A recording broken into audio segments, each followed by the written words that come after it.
तर बऱ्याच जणांनी एक पोझिशन केली असणार आहे, बऱ्याच जणांनी कॉल बाय करून ठेवले असतील, पुट बाय करून ठेवले असतील की ह्या अपेक्षेने की 4 तारखेला एक चांगली मोमेंटम येऊ शकते. बट त्या सगळ्यांचा ह्याच्यामध्ये मे बी चॉपी होऊ शकतं, सगळ्यांना मार्केट ट्रॅप करू शकतं.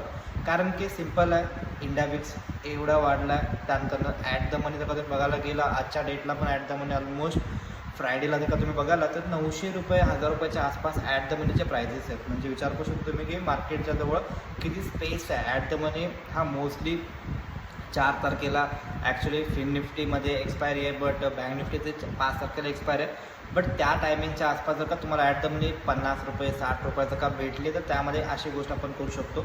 बट आत्ता ते वेळ नाही आहे की तुम्ही कॉल बाय करून ठेवा, पुट बाय करून ठेवा आणि आपण बघूया 4 तारखेनंतर एक चांगली मोमेंटम आली तर एकदम जास्त होतं. तर असं काय होणार नाही, कारण की बिग प्लेअरला ते पहिल्यांदाच माहिती आहे, त्यामुळंच त्याने मोठ्या